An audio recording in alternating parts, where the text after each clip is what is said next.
আমার ছোটবেলার কথা মনে পড়ছে আজকে। আমি গতকালকে যখন বিউটি ম্যাডামদেরকে দেখলাম যে এরকম সুন্দর করে সাজিয়েছে, ছবি দিয়েছে হোয়াটসঅ্যাপে, আমি যখন দেখলাম আমার ছোটবেলার কথা মনে পড়েছে। আমি যখন হাই স্কুলে ছিলাম, আমি হাই স্কুলে এই ধরনের প্রোগ্রামগুলো পরিচালনা করতাম। এই জাতীয় উৎসবগুলো এভাবে সাজাতাম, স্টুডেন্টদেরকে নিয়ে নেতৃত্ব দিয়ে সাজিয়ে, এবং সকালবেলা আমি যখন আসছিলাম দেখি রাস্তায় রেলি নিয়ে যাচ্ছে ছাত্রছাত্রী। স্যার আমাদের কি রেলি হয়েছিল নেক্সট বার থেকে? জি স্যার, নেক্সট বার থেকে ছোট্ট করে হলেও আমাদের পাড়া গলি একটু ঘুরে, যাতে করে অভিভাবকরা সবাই দেখতে পায় যে হ্যাঁ এখানে স্কুলে আমাদের স্কুল আছে, এখানে স্কুল থেকে একটা ছোট একটা রেলি ঘুরে এসেছে। এটা আরেকটা ব্যানার থাকলো, ব্যানার থাকলো, সেটাও আমাদের জন্য আরো ভালো হবে। আমি আসলে আজকে মানে এই যে দেশের গানগুলো যখন শুনছিলাম, আবার রাস্তা দিয়ে যখন আসছিলাম দেশের গান শুনছিলাম, রেলির মধ্যে দিয়ে আবার বাইক চালিয়ে আসছিলাম, আমার দেশের গান শুনলে শরীরের লোমগুলো দাঁড়িয়ে যায় এবং নিজেকে অনেক সজাগ মনে হয় যে না আমারও আমাদের দেশের জন্য অনেক কিছু করার আছে। তো আমি আবারও ধন্যবাদ জানতে চাই আমাদের যারা অভিভাবক আছে, অনেকক্ষণ ধরে বসে আছেন, এই যে বাচ্চাদেরকে এত সুন্দর করে সাজিয়ে নিয়ে এসেছে। আমি মনে করি যে এটা আসলে আপনারা মনের টানে আমাদের এই প্রতিষ্ঠানকে ভালোবাসেন, আপনাদের বাচ্চাদেরকে ভালোবাসেন, যার কারণে সময় দিচ্ছেন, এখানে এসেছেন। আপনাদেরকে অশেষ ধন্যবাদ। আমি আর কথা বাড়াবো না।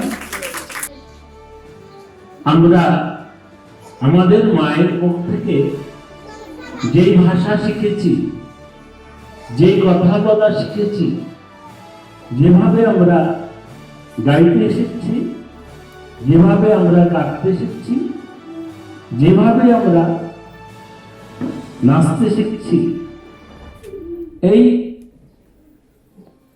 কথা বলা, এই গান গাওয়া, এই মা বলে ডাকতে পারা, ওরা বলছিল না তোমরা তোমাদের মায়ের মুখ থেকে শেখা মা বলে তোমার মাকে ডাকতে পারবে না। আমরা মায়ের কোলে জন্মগ্রহণ করব, কিন্তু মা না বলে ওদের উর্দু ভাষায় কথা বলতে হবে। আমাদের মাকে মা বলে ডাকতে দেবে না, আমাদের ভাষায় কথা বলতে দেবে না, এবং আমাদের মতো করে আমাদের অনুভূতিগুলোকে, উচ্চারগুলোকে প্রকাশ করতে দেবে না। শাসক গোষ্ঠীর এরকম ভাবনা, কথা বলতে দেবে না, এগুলোকে একত্রীভূত করে তৎকালীন প্রেসিডেন্ট মোহাম্মদ আলী জিন্নাহ, পাকিস্তানের প্রেসিডেন্ট, তিনি ঢাকা বিশ্ববিদ্যালয়ের এক অনুষ্ঠানে ঘোষণা করলেন পাকিস্তানের ভাষা হবে, রাষ্ট্রভাষা হবে।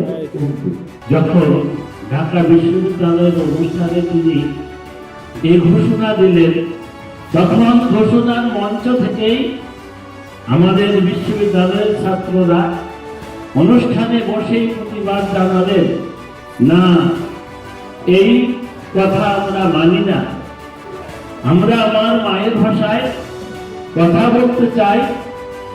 আমরা গানে গানে এখন বলি মা মুখে মেখে দেয়, কি মেখে দেয় বলো তো? আবার বলো, মা মুখে মেখে দেয়, বাবা মুখে বেঁধে দেয়,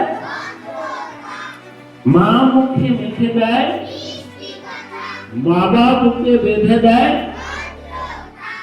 আমাদের মিষ্টি কথা আমাদের মায়ের কাছ থেকে শুনতে দেবে না,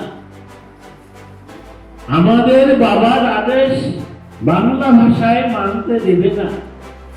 যখন ঘোষণা করেছে, ওই অনুষ্ঠান থেকে আমাদের ছাত্ররা প্রতিবাদ করেছে, না প্রেসিডেন্ট মহোদয়, আপনার এই ঘোষণা আমরা মানি না। এই মানি না শব্দটি পরবর্তী সময়ে অনেক বড় আন্দোলনে রূপান্তরিত হয়েছে। 1958 থেকে শুরু করে 1948 থেকে শুরু করে 1952 সালের এই দিনে বাংলার ছাত্ররা যখন মেশিন নিয়ে ঢাকার মেডিকেল কলেজের সামনে এসেছে, তখন আমাদের এই কণ্ঠকে রোধ করে দেবার জন্য তৎকালীন শাসক গোষ্ঠী আমাদের ছাত্রদের উপর গুলি চালিয়েছে এবং ওই নির্মমভাবে গুলি চালিয়েছে এবং সেই নির্মমতার শিকার আমাদের শহীদ সাদাম, বরকত, জব্বার সহ রফিক সহ আরো অনেকে শহীদ হয়েছে। আর সেই শহীদদের আত্মত্যাগের মধ্য দিয়ে, রক্তের ঝরার মধ্য দিয়ে আমরা আজকে পেয়েছি এই স্বাধীনভাবে কথা বলার অধিকার। আসলে স্যার স্যারের কাছে প্রথমে অনুরোধ রাখতে চাই, সেটা হচ্ছে আশা করবো স্যার প্রতি বছর নেয় এরকম একটা সুন্দর অনুষ্ঠান আমাদেরকে উপহার দেবে আর কি, বাচ্চাদের আসলে মন মাইন্ডটা ফ্রেশ করার জন্য।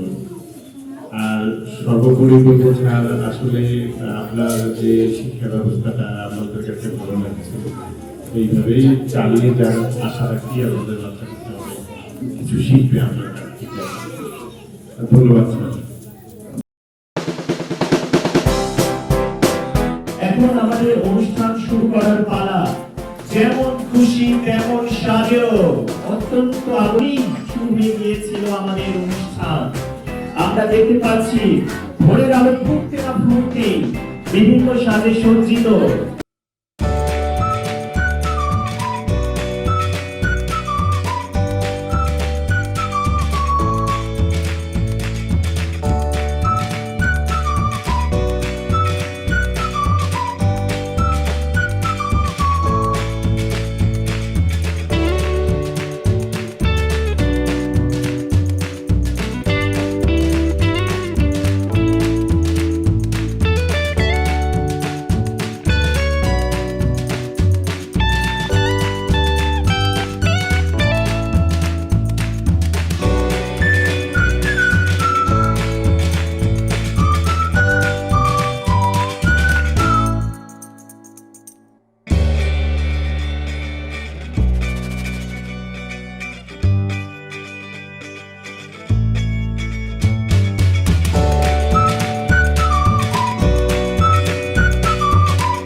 আসসালামু আলাইকুম ওয়া রাহমাতুল্লাহি ওয়া বারাকাতুহু।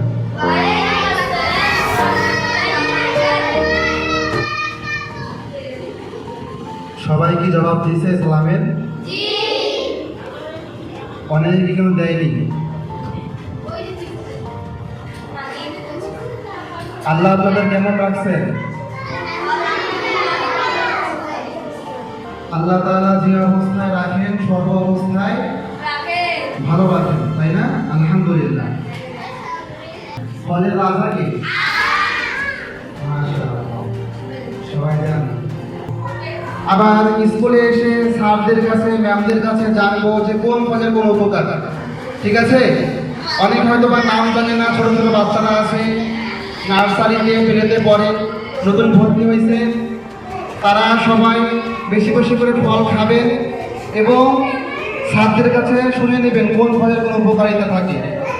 অনেক ধন্যবাদ হুজুরকে আমাদের সুন্দর পরামর্শ দেওয়ার জন্য এবং বেশি বেশি দেশি ফল খেয়ে বেশি বেশি ভালো থাকার জন্য পরামর্শ দিয়েছেন। আমরা আমাদের প্র্যাকটিক্যাল লাইফে সেটা বাস্তবায়ন করব।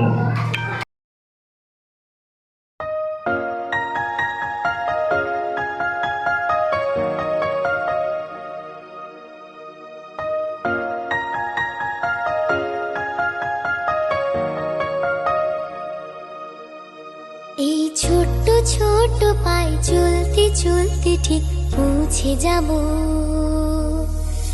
এই ছোট্ট ছোট্ট পায়ে চলতে চলতে ঠিক পৌঁছে যাব।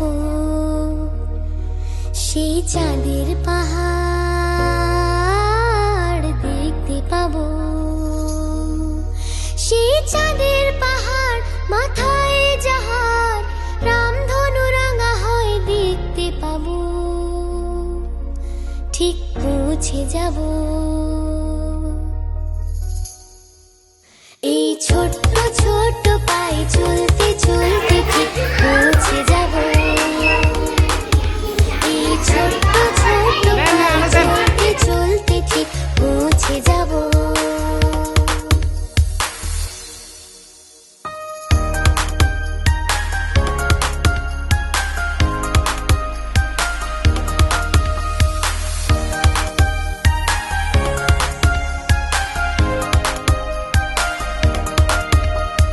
বড় কিছু কাজ কি গো সহজে হয়, কষ্টকে মনে করো কষ্ট নয়। চোখ ভরে জল এলে চোখে তা মুছে ফেলে। চোখ ভরে জল এলে চোখে তা মুছে ফেলে। দুটি চোখ ভরে জল এলে চোখে তা মুছে ফেলে। নতুন সাহসে এই বুক ভরাবো। ঠিক পৌঁছে যাব, ও ঠিক পৌঁছে যাব। এই ছোট্ট ছোট্ট পায়ে চলতে চলতে ঠিক পৌঁছে যাব। এই ছোট্ট ছোট্ট পায়ে চলতে